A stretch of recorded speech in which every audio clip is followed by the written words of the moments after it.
Hello dear readers, welcome back to నా చేతిరాతలు. నా మనసే లాస్ట్ పార్ట్ చదివేద్దాం రండి. వెయిట్ చేస్తున్నారా? నా మనసే పార్ట్ 22.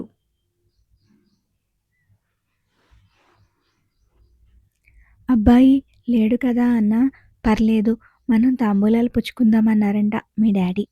ఇప్పుడే వద్దు అంటే మేము ముందే చెప్పాంగా, ఎంగేజ్మెంట్ చేసే ఉద్దేశం లేనప్పుడు ఎందుకు వచ్చారని అందరి ముందు అడుగుతారని మరొక ఆలోచన. అప్పటికే నేను మామూలుగా అమ్మాయి నచ్చితే పెళ్ళికి నాకు ఎలాంటి ప్రాబ్లం లేదని మా పేరెంట్స్తో ఎప్పుడో అనడంతో మా అమ్మ నాన్న తాంబూలాలు పుచ్చుకున్నారు. అలా నువ్వు నేను ఒకరినొకరం చూసుకోకుండానే మన ఇద్దరికి ఎంగేజ్మెంట్ జరిగిపోయింది. తర్వాత 3 రోజులు కూడా నేను ఇంటికి వెళ్ళలేదు. దీపు కండిషన్ తెలియక హాస్పిటల్లోనే ఉండిపోయాను. ఆ తర్వాత దీపు గురించి తెలిసి నా మనసు అస్సలు బాగోలేదని ఒక వారం రోజులు ఈ పెళ్లి గురించి నాకేం చెప్పలేదు అమ్మా నాన్న. తర్వాత వాళ్ళు పెళ్లి చూపుల గురించి మెల్లగా టాపిక్ ఎత్తినా అప్పుడు నేను కనీసం అటువైపు ఆలోచించలేకపోయాను. ఇప్పట్లో ఈ టాపిక్ వద్దని వాళ్ళు చెప్పేది కూడా వినిపించుకోలేదు. నా పరిస్థితి అర్థం చేసుకుని పెళ్లి కొన్ని రోజులు వాయిదా వేసుకుందామని నాన్న మీ డాడీని అడగడంతో ఆయన ఒప్పుకున్నారు. దాంతో నువ్వు మళ్ళీ జాబ్కి వచ్చేసావు. ఆ 2 నెలల్లో నేను కాస్త కుదుటపడ్డాను.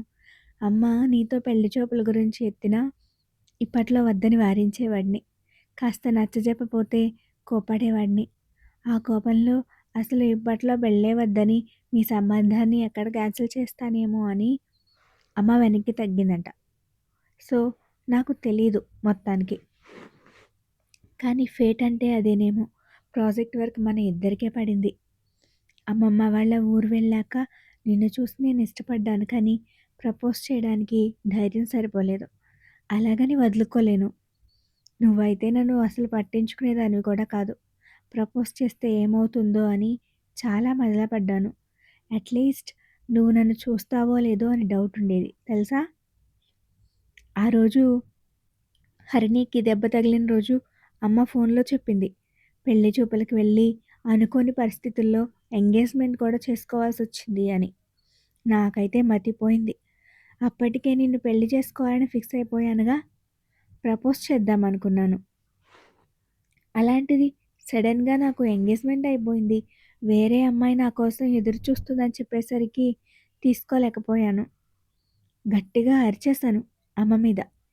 నేను ఆ కోపంలో ఉంటే నువ్వేమో హరిణికి నాకు పెళ్ళంటూ ఏదేదో అన్నావు. ఇంకా నీ మీద నా ఫీలింగ్ ఎలా చెప్పాలో తెలియక ముద్దు పెట్టేసి చెంపదెబ్బ తిన్నాను. పెళ్లి ప్రాబ్లం ఎలా సాల్వ్ చేయాలో అర్థం కాలేదు. అప్పుడే మనం ఆఫీస్ వర్క్ మీద సిటీకి వచ్చాం.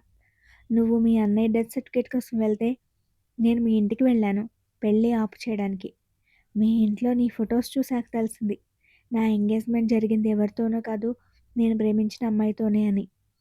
అసలు ఆ ఆనందం మాటల్లో చెప్పలేను. ఎగిరి గంతులేయాలనిపించింది. ఇంటికెళ్ళి ఏం జరిగిందో అంతా అమ్మని అడిగి నీకు చెప్పాలని పరిగెత్తుకుంటూ వచ్చాను. కానీ నువ్వు చాలా డల్గా ఉన్నావు. అప్పుడు నేనున్న సంతోషంలో అదంతా పట్టించుకోలేదు. మన పెళ్లి గురించి నీతో షేర్ చేసుకోవాలని దారిలో ఒక చోట కారు ఆపాను. కానీ దానికన్నా ముందు నువ్వు నా మీద కోపంగా ఉన్నావు కదా. నేను చేసిన పనికి సారీ చెప్పాలని ఆ టాపిక్ తెచ్చేసరికి అదంతా ఎక్కడికో వెళ్ళిపోయి గొడవ అయిపోయింది మనకి. ఆ ప్రాసెస్లో నువ్వు మీ అన్నయ్య గురించి చెప్పావు. అప్పుడే డౌట్ వచ్చింది నువ్వు చెప్పింది దీపు గురించేమో అని. మీ అన్నయ్య పేరు అనిల్ అనగానే ఇక నాకు క్లారిటీ వచ్చేస్తుంది.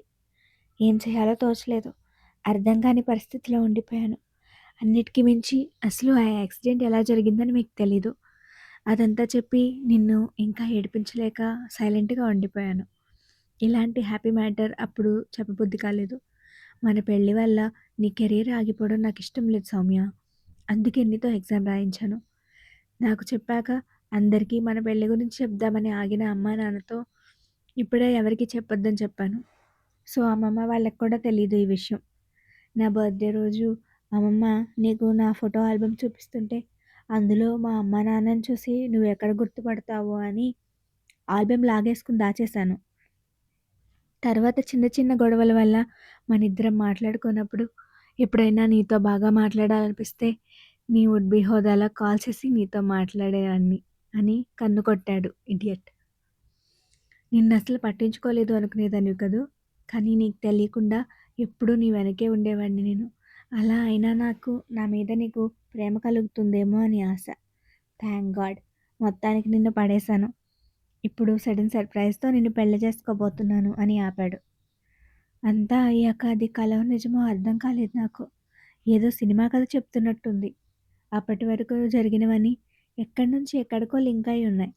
అన్నిటికి మించి అన్నయ్య ఏ రోజైతే నన్ను వదిలేసి వెళ్ళిపోయాడో అదే రోజు కార్తీక్ నా లైఫ్‌లోకొచ్చాడు. కాసేపు తల పట్టుకుని కూర్చుండిపోయాను. విషయం హ్యాపీగా ఉండాల్సిందే అయినా నమ్మడానికి నాకు చాలా టైం పట్టింది. వెంటనే విపరీతమైన కోపం కూడా వచ్చేసింది. కార్తీక్‌ని పిచ్చిగా కొడుతూ మరెందుకురా నా దగ్గర అంతా యాక్ట్ చేశావు? నేనంటే ఇష్టం లేనట్టు, పట్టించుకోనట్టు, ఎందుకు నన్నంత ఏడిపించావని కొడుతూనే ఉన్నా. కార్తీక్ నా చేతులు పట్టి ఆపేశాడు. మరి లేకపోతే? నీతో జస్ట్ మాట్లాడడానికి ఫస్ట్‌లో నేనెంత ట్రై చేశాను. కనుచూపుతోనే దూరం పెట్టేదానివి. ఎంత యాటిట్యూడ్ చూపించావే! బదులు తీర్చుకోకపోతే నేను కార్తీక్ ఎందుకవుతా? అందుకే అలా ప్లాన్ చేశా. నా అదృష్టం కొద్దీ చేసుకోబోయేవాడిని అని తెలియకముందే నాకు పడిపోయావు నువ్వు. నా గురించి నువ్వు ఎదురు చూడ్డం, నన్ను గమనించడం చూస్తూ ఎంజాయ్ చేసేవాడిని. నా విషయంలో నువ్వు జెలస్ ఫీల్ అవ్వడం చూసి సంతోషంతో పొంగిపోయేవాడిని. అలాంటి అవకాశం అందరికీ వస్తుందా అసలు? నాకొచ్చింది. యుటిలైజ్ చేసుకోవాలిగా అన్నాడు. You idiot! నా మీద రివెంజ్ ప్లాన్ చేస్తావా? నేనెన్ని సార్లు ఏడ్చానో తెలుసా? ఎంత బాధపడ్డానో తెలుసా? అంటూ కొడుతూనే ఎప్పుడు అతని కౌగిట్లో వాలిపోయానో తెలీదు. ఊపిరాడనంత గట్టిగా కౌగిలించుకున్నాడు కార్తీక్. నా కళ్ళు ఆనందంతో వర్షిస్తూనే ఉన్నాయి చాలాసేపు. సడన్‌గా ఏదో గుర్తొచ్చి అతన్ని వదిలేశా. మళ్ళీ ఏంటే? అన్నాడు. కోపం, భయం కలగాల్సిన ఫీలింగ్‌తో మరి హరిని అన్నాను గుర్రుగా. అనుకున్నాను. ఏంటా ఇంకా అడగలేదని అని నవ్వుతూ నా భుజం మీద చేతులేశాడు. వాటిని తీసేస్తూ అడిగింది చెప్పు. అసలే నువ్వంటే దానికి పిచ్చి. నీకోసం నన్ను చంపడానికి కూడా వెనకాడలేదు. నువ్వు కూడా రాసుకు పూసుకుంటూ కబుర్లు చెప్పావుగా దాంతో. అది వదలదు నిన్ను అన్నాను. దీన్ని భయం అనుకోవాలా? లేక అనుమానం అనుకోవాలా? ఇంత చెప్పాక కూడా నీకీ అనుమానం ఏంటే? ఆ రోజు అంత గొడవయ్యాక కూడా ఇంకా పెళ్ళి అనే టాపిక్ ఎలా వస్తుంది? నేను మా మావయ్యకి చెప్పేశాను. నాకు పెళ్లి ఫిక్స్ అయిందని.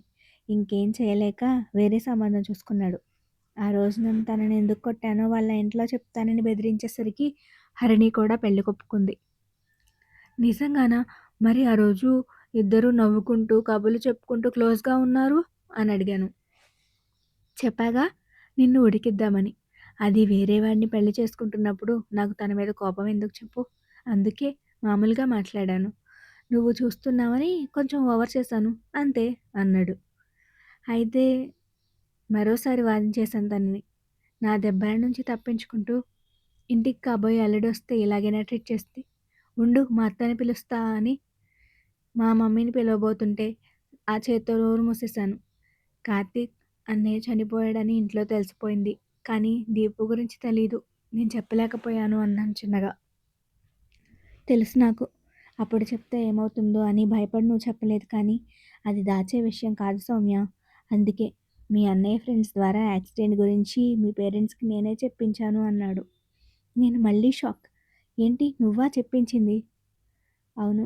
చాలా ఏడ్చారు. మీ డ్యాడీ అయితే తనని తను నిందించుకున్నారు. దూరంగా పెట్టేశాను వాడిని అని. ఆ రోజంతా నేనిక్కడే ఉన్నాను. నీ ప్లేస్‌లో ఉండి మీ అమ్మ నాన్నలకి ధైర్యం చెప్పాను.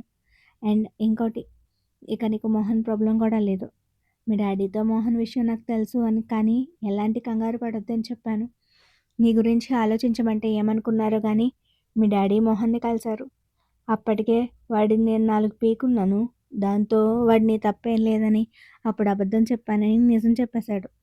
మీ డ్యాడీ చేతిలో కూడా కోటింగ్ పడిందిలే అన్నాడు. సంతోషంతో కళ్ళలోంచి నీళ్ళొచ్చేసాయి నాకు. నేను ప్రేమించిన వాడు నా గురించి, నా ఫ్యామిలీ గురించి ఇంతలా ఆలోచించాడు కదా! ఇంతకన్నా ఏం కావాలి ఒక అమ్మాయికి? దీనికి కూడా కన్నీళ్ళా? ఏడవకే అని నా టీయర్స్ తుడిచి టైట్‌గా హగ్ చేసుకున్నాడు కార్తీక్. చాలా రోజుల తర్వాత ఎంతో హ్యాపీగా, మనశ్శాంతిగా ఉన్నాను. అతని గుండె చప్పుడు వింటూ ఎంతసేపు అలా ఉన్నానో కూడా తెలీదు. దీపు గురించి తప్ప మరే బాధ లేదు. తనలో మార్పు రావాలని కోలుకోవాలని ఆ దేవుడిని ప్రార్థించాను. కార్తీక్ నన్ను డైవర్ట్ చేస్తూ, "ఇప్పుడు చెప్పు పెళ్ళికొడుకు ఎలా ఉంటాడు?" అని అడిగాడు కళ్ళెగరేసి. సిగ్గుతో రెప్పలు వాల్చేశాను. హాయ్ హాయ్ సిగ్గే చెప్పు. ఈ పెళ్ళి నీకిష్టమేనా? నన్ను పెళ్లి చేసుకుంటావా? అన్నాడు మళ్ళీ. నేను ఆలోచిస్తున్నట్టుగా ఫేస్ పెట్టి, ఏమో చూద్దాం అన్నాను. ఏయ్ నిన్ను అంటూ నన్ను మరింత దగ్గరికి లాక్కొని, ఇప్పుడు నీ కళ్ళలో చాలా హ్యాపీనెస్ కనిపిస్తుంది హనీ అన్నాడు ప్రేమగా చూస్తూ.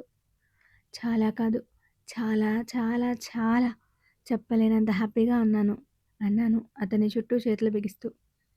దీనికే ఇంత హ్యాపీగా ఉంటే ఇంకో విషయం చెప్తే ఇంకెంత హ్యాపీగా ఫీల్ అవుతావో, చెప్పినందుకు నాకు ఏం గిఫ్ట్ ఇస్తావో. ఇంకో విషయమా? ఏంటది? క్యూరియస్గా అడిగా. కంగ్రాచ్యులేషన్స్ హనీ, నువ్వు ఇస్రో స్పేస్ సైంటిస్ట్ ఎగ్జామ్లో సెలెక్ట్ అయ్యావు ఆల్మోస్ట్ అరుస్తూ చెప్పాడు. ఓహ్ అంతేనా అన్నాను లైట్ తీసుకుంటూ. ఈసారి షాక్ కార్తీక్కి తగిలింది. అదేంటే అంత తేలిగ్గా తీసి పడేశావు, నీ గోల్ కదా అన్నాడు. నిజమే కానీ ఇప్పుడైతే నిన్ను పొందడమే అతిపెద్ద గోల్గా పెట్టుకున్నాను. నువ్వు దక్కిన అదృష్టం ముందు ఆ జాబ్ పెద్ద మ్యాటర్ అనిపించట్లేదు. అది కాక ఎగ్జామ్ బాగా రాస్తాను కాబట్టి రిజల్ట్ ఎక్స్పెక్ట్ చేసేసా చెప్తూ తన్ని చుట్టుకొని కళ్ళు మూసేశాను. అరే ఎంతో ఎక్స్పెక్ట్ చేస్తే ఇంత సింపుల్గా తేల్చేసావు. పోనీ ఇది చెప్పు. అమ్మా నాన్న ఎప్పటి నుంచో అడుగుతున్నారు హనీమూన్కి ఎక్కడికి ప్లాన్ చేయాలని. ఎక్కడికి వెళ్దాం? తడుముకోకుండా బామ్మ వాళ్ళ ఊరికి అన్నాను. ఆశ్చర్యంగా చూశాడు ఎందుకు అన్నట్టు. నీతో నా ప్రతి జ్ఞాపకం అక్కడే ఉందిరా, మన న్యూ లైఫ్ కూడా అక్కడే స్టార్ట్ చేయాలని అనుకుంటున్నా అన్నాను. మరుక్షణం నా పెదాల మీద డీప్గా పెట్టిన ముద్దుతో నా ఆలోచన తనకి ఎంత నచ్చిందో చెప్పే పనిలో పడ్డాడు నా కార్తిక్. అయిపోయిందండి. శుభం కార్డ్. సో ఈ స్టోరీ మీకు చాలా నచ్చిందని అనుకుంటున్నాను. ఫస్ట్ పార్ట్ నుంచి లాస్ట్ పార్ట్ వరకు చదివి ఈ స్టోరీని ఆదరించినందుకు చాలా చాలా థ్యాంక్ యూ. అండ్ మరో కొత్త స్టోరీ కూడా స్టార్ట్ అయింది. 'మంగళ్యం' అనే స్టోరీతో మరో కొత్త స్టోరీ స్టార్ట్ చేశాను. తప్పకుండా చదవండి. అది కూడా మీకు నచ్చుతుందని అనుకుంటున్నాను. అలాగే నా స్టోరీస్ నచ్చితే ఛానల్‌కి సబ్స్క్రైబ్ చేసి సపోర్ట్ చేయండి. Thank you.